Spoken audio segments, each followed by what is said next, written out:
Hi, I'm Dr. Boyce Watkins. Welcome to Dr. Boyce and Nomalanga. I'm here with Nomalanga Mushali Moses, founder of HealthyBlackWoman.com. How are you doing today, Noma? I'm doing great, boys. How are you? I'm doing really well. You wanted to talk about this article written by Tamala Perkins on naturallymoi.com about women who swirl. And what, Uh, pray tell, does swirling mean exactly? yeah, I thought that article was interesting and thought provoking. And it talked about women who date interracially.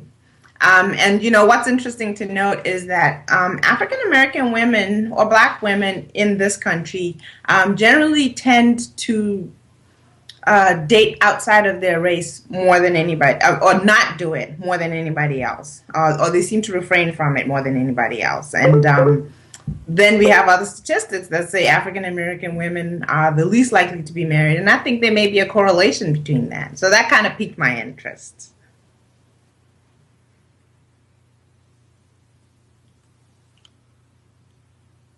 I'm thinking about that. I'm literally silent for a second because I'm thinking about what you're Okay. saying, and here's what I think. First and foremost, the best thought I can share for young women who are trying to find Mr. Right is the advice I might give to my daughters, and I pretty much tell them, date who you want. Just make sure whatever you drag into the house, just bring something that I can respect. I don't care what race the kid is. If he's not a man, I'm gonna know it right off the bat. I'm not gonna respect it. And if he's not treating you well, I'm not gonna respect that. If you're not treating him well, I'm gonna have a problem with that too. And so I'll start there. Um, but the thing about this swirling thing is interesting. I think there's an agenda. I think that there are certain people, white and black and otherwise, who control media, who are doing all they can to convince black women the black man has failed you, you must abandon him. Just throw his ass out the door, he ain't shit, excuse my French, and get you a white man, honey, because they will love on you, they will be nice to you, they will marry you, they will buy you riches and diamonds and gold and take you away on a white horse to Neverland. Um, that bothers me. I don't like that. I mean, I think it's one thing if somebody finds love outside of their typical circle, but it's another thing when propaganda through various television shows, which we don't have to name, is reminding you, oh no, your salvation is over there. That's where you're really gonna get the man of your dreams. I mean, as a black man, how should I feel? I mean, we know a lot about how black women feel with the rejection that black men have shown, the disrespect they've shown. Is particularly through music. Again, created and promoted mostly by corporations run by whites. So this isn't really a black male phenomenon, but black men are affected by it. Mostly media, hip hop, right? Every woman is a B or an H, and just the way women are talked to. We used to serenade women 20 years ago. Now it's just, hey girl, how you doing? Take your clothes off, right? Um, and so I understand that. I respect that. But at the same time, as a black man, can you blame me for feeling a little bit annoyed when every other conversation is, girl, you need to swirl because there ain't nothing wrong with you. It's all him. Black men are the ones who are screwed up. You're perfect. You have a good job, you have education, and you're cute. So why wouldn't a man want you? Maybe it's because you have the personality of a wildebeest. Maybe you are such a horrific human being that no one will ever, in their right mind, will ever want to be with you other than somebody who will let you walk all over them. I'm not saying this is true for black women as a collective. We know that's not true. But to just sort of promote this notion that black women are all perfect and black men are relentlessly flawed, I don't like that.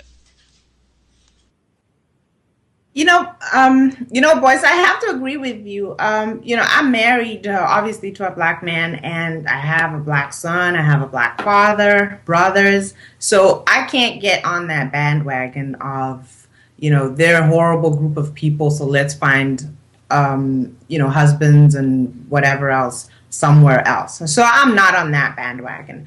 However, I do support women expanding their dating pool in different ways. There used to be a narrative where women were saying, you shouldn't settle if you have a degree and you have, X amount of money, or you're making X amount of money. Don't be with a man who's not making how much you're making, who doesn't have the education that you're making. And what you're doing in that sense is contracting your dating pool. And then when you add all these other conditions and weird things that just have to be so for you to find a mate, it gets even harder. And then at some point, it actually even becomes impossible to find a mate. So I support, expanding your dating pool, even if that means going into other races, or other cultures, But another thing that I would like to point out, though, is that is not easy. Research has shown over and over again that when you go somewhere else in terms of dating and building relationships and getting married, there are a lot more challenges to overcome. Relationships in of themselves, just two people, even if they come from a pretty similar background, even same hometown, same culture, same religion, same everything. Just those two people themselves, the two personalities themselves, are going to have conflicts because they're two different people that function two different ways. But when you add other things like coming from another country or coming from another culture, coming from another race and so forth, it actually just gets worse. And the probability of succeeding actually goes down. Interesting. Well, I think that's good to know. I know that I always said, from the beginning, when I ever since I was 16, I've told the story before, and I love to share it, to show the respect that and appreciation I have for black women. I just decided back then. I said, if I ever get married, I'm not going to marry anybody other than a black woman. Because I think that black families need black men, and that's what I wanted to be. I wanted to be the head of a black family. Um, Now it doesn't hurt that black women are also just, I think, distinctly more attractive than any other group. I mean, they have their own special uniqueness about them. But so I think that respect for the black women. I think there are a lot of black men who have a lot of respect for black women.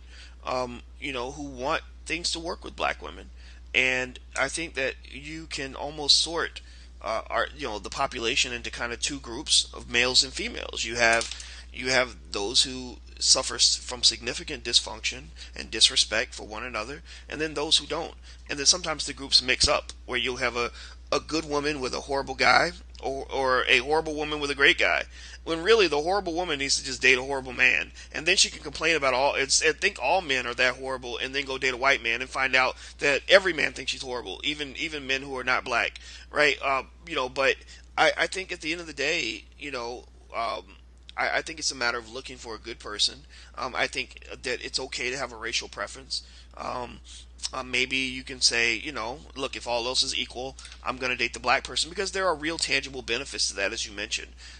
Just I know that as a black man, especially the black man that I am, I can't really talk about this stuff I go through with a white woman that's really going to get it, unless she's like, pandering me, or unless she's just really unique. Maybe she took classes on African American studies and sociology, so she's hypersensitive to the plight of the black male, which is also dangerous, because she could end up enabling my self pity, to a point.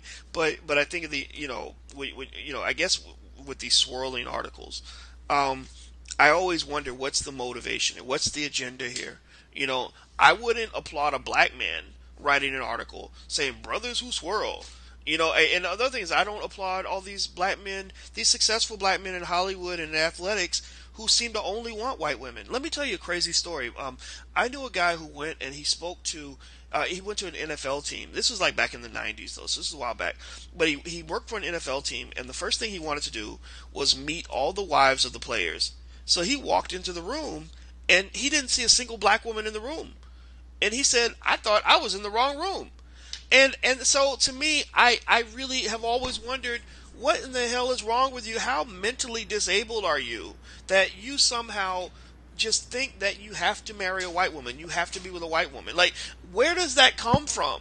What's what I mean? What's going on here? So I think that if I'm a black woman and I'm seeing this happen, amongst the alpha males that I'm attracted to, then I'm gonna be tempted to extrapolate that and to think oh, that's everybody. All these men are doing this. When really it's not Right. all these men. It's some of those men that The even I don't fact understand. that- Right. These crazy idiots who are disrespecting you. Maybe they're also the idiots on the radio who are calling you, out of your name, right? But that's not all black men, and I think we got to get away from pathologizing the entire community of black males based on what a few extreme idiots are doing. Right. Right. I agree. I So, agree. I agree. I was going to say that the one thing that I was going to say was I do think that it is a very dangerous thing to start to assign labels, to say maybe, I'm done with black women or now I'm only dating white women or whatever it is, because I fundamentally believe that you draw to yourself what you are. So no matter where you go, if you're looking amongst black women or you're looking amongst white women, and the same applies to women. If you're a black woman or any woman and you're looking amongst only white men or looking only amongst black men, you are eventually going to draw to yourself what you are or what you believe. So it really doesn't matter at that point whether you're swirling or not. But I still maintain my point that I think it's worth it to expand your dating pool in as many ways as you can to find the right person. And if sometimes that means dating outside of the race, then so be it. I'm a little bit guilty in the sense that I'm from Botswana and I married an African American. And glancing at us, we look the same, but we come from very, very different cultures.